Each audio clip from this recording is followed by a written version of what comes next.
मैं संतोष मेहरा। आज मेरे सामने जो बैठे हुए हैं वो झारखंड कांग्रेस के प्रदेश प्रतिनिधि हैं। आज बहुत दिन के बाद हम लोग इनसे मुखाबिक हो रहे हैं।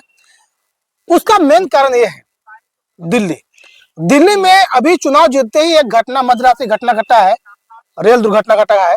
सर इसको सर देश सर किस नजरिए से जानना चाहते हैं सर? जी नमस्कार संतोष जी। पहले तो मैं इस घटना जो नई दिल्ली रेलवे स्टेशन पर जिस प्रकार से घटना घटी है, और अभी तक सरकारी आंकड़ों के हिसाब से तो 18 लोगों की मौत दिखाई जा रही है। अब आगे क्या है वो तो सरकार बताएगी।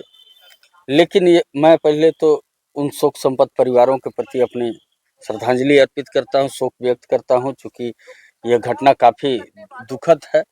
और इस तरीके से, जिस तरीके से रेलवे स्टेशन पर यह घटना घटी है, दिल्ली, वो भी देश की राजधानी नई दिल्ली के रेलवे स्टेशन पर, यह दुर्घटना नहीं, हम पहले तो इस बात को आपको अवगत करा दें कि यह नरसंहार है।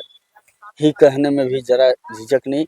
यह जिस तरीके से रेल प्रशासन की अव्यवस्थाएं रेलवे स्टेशनों पर लगातार दिखाई जा रही है, और उसके बाद रेल प्रशासन की कानों पर जूं नहीं रेंग रहे हैं, और लगातार सभी स्टेशनों पर आपने देखा है कि जिस तरीके से एक इवेंट के नाम पर रेलवे में जो अव्यवस्थाएं फैली है, आखिर यह तो सवाल उठता है कि उनको आखिर जिन लोगों ने, आप जैसे कि आप जानते हैं कि रेलवे स्टेशन पर जाने के लिए उनकी ticket, platform ticket, rail ticket, सभी चीज़ों की जांच की जाती है, और फिर उसके बाद इतनी बड़ी भगदड़, इतनी बड़ी भीड़ और इस तरीके से लोगों की मौत निश्चित तौर पर काफ़ी दुखदायी है।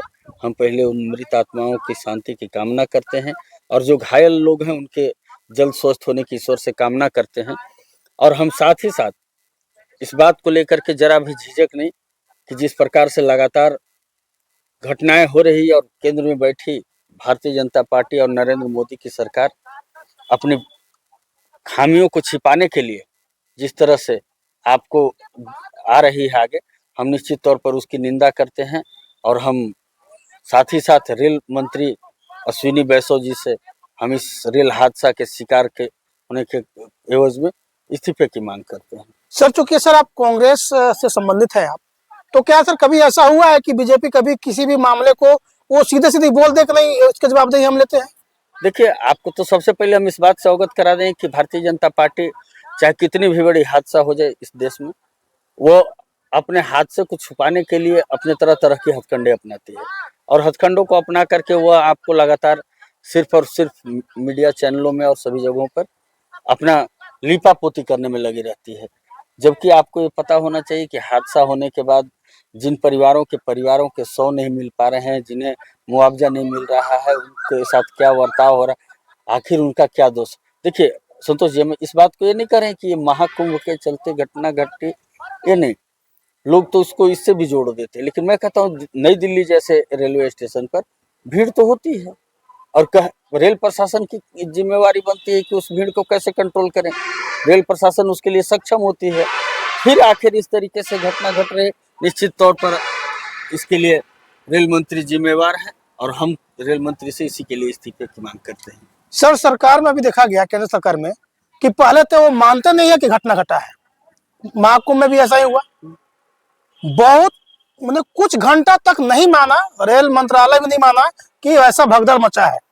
देखिए, एक छोटा सा, हम अपने नजदीक में एक घटना घटी थी हाल के दिनों में, आपको बताएं, कुमंडी रेलवे स्टेशन के पास जी, आग की अफवाह फैली, कुछ लोग ट्रेन से कूद गए।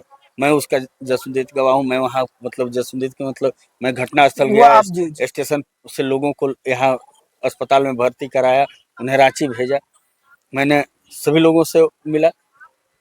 प्रशासन पहले तो इस बात को रेल एक्सीडेंट मानने को तैयार ही नहीं कि आखिर रेल से लोग कटे, रेल से उस बच्चे की भी मौत हुई जी, फिर भी रेल प्रशासन उसको मानने को तैयार नहीं होता है। इसका मूल कारण है कि यह थेथरोलॉजी की सरकार चल रही, इनके पास नैतिकता, सहानुभूति और अपना लोक लज्जा कुछ है ही नहीं।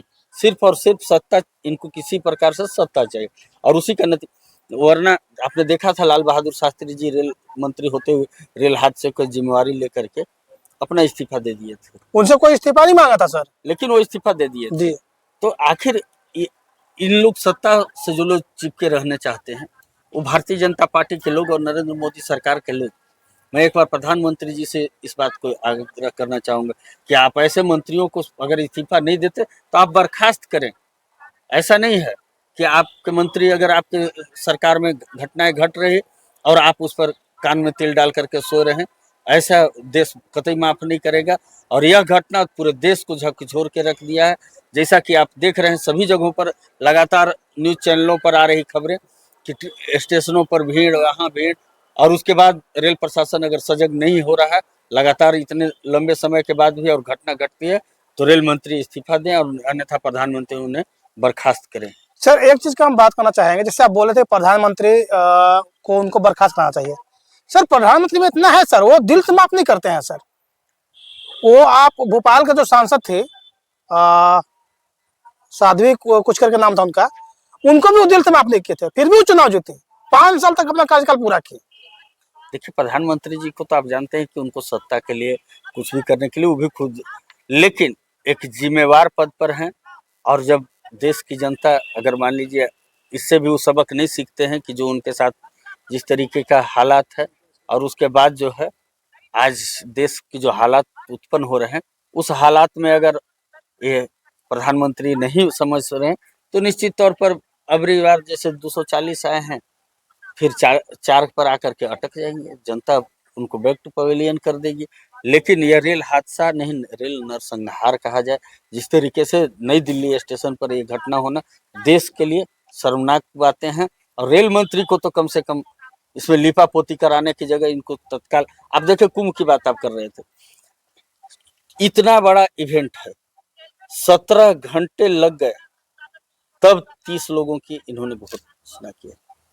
आखिर आप बताते हैं डिजिटल कुंभ, आज तक के मतलब इस साल तक के जब से सृष्टि चला है तब से लेके आज तक का सबसे बड़ा डिजिटल कुंभ, 144 साल बाद सब कुछ का पीठ थपथपाते हैं।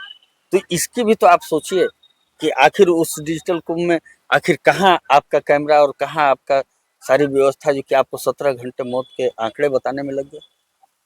आप निश्चित तौर पर सरकार फेल है और ऐसी सरकार को तत्काल इस्तीफा दे करके और फिर से जनता से माफी मांगना चाहिए।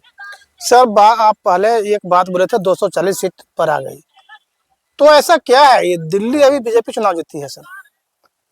इत्तेफाकन कहिए या फिर पार्टी का अंदरूनी मामला कहिए, अभी तक मुख्यमंत्री का चेहरा घोषित नहीं हुआ है। यही तो हम आपको कहने जा रहे थे। और उसमें तुरंत ये बलिदान लेना, 8 फरवरी को चुनावी नतीजे आ गए जी, सरकार का गठन 9 या 10 को हो जाना चाहिए। कोई खरवास नहीं चल रहा, कोई खरवास नहीं चल रहा है जी। जैसे एगो मानते हैं कि सब चीज को देखते हैं लोग कि चलिए खरवास चल रहा है तो अभी थोड़ा सा रुक करके फिर वैसे भी कुछ चीजें नहीं है।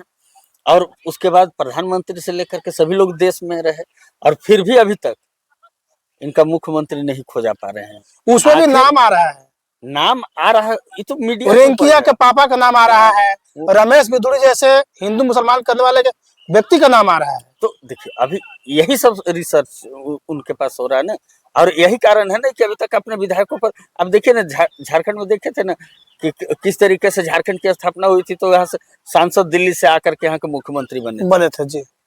और लगातार देख रहे थे पिछले कार्यकाल में जब उनको विधायक दल का नेता बनाया गया तो उस दल से चुनाव नहीं जीते थे और उनको विधायक दल का नेता बना दिया गया। तो इसे ही अभी दिल्ली में देखा जा रहा है कि कौन राज्य से कहां से आ जाएंगे और उसके बाद उसको कौन सा स्वामी को किसको ला करके वो बैठाएंगे। अभी इसका उनका चल रहा है और हमको तो लगता है कहीं भारतीय जनता पार्टी में अंदर खाने में अच्छा नहीं चल रहा है, जिसके चलते ही इतना लेट हो रहा है। क्या सर अब एलजी का चलेगा कि नहीं चलेगा दिल्ली में सर? देखिए वो तो एलजी का तो सेंट्रल से तो चलना ही, जो कि भारतीय जनता पार्टी नहीं, पहले जिस शुरुआत से चलते थे कि भाई मुख्यमंत्री को भी कब्जा करके रखते थे, अब तो नहीं ना होगा। अब कहाँ, अब तो फिर वह दिल्ली से चाबी जब चलेगा ही केंद्र से तो फिर उनका सीएम है, तो अब एलजी का वो तो नहीं चलेगा। जिस तरीके से केजरीवाल जी को या हमारी सरकार को हमेशा जो परेशान करने का काम करते थे वो अब नहीं चल पाएगा दिल्ली में। जी सर, आपको बहुत बहुत धन्यवाद सर कि आपने इस घटना के ऊपर प्रकाश डाला। एसएमओ न्यूज भी दिल्ली का जो घटना घटा है उस पर आहत है। आप देख रहे थे एसएमओ न्यूज। नमस्कार।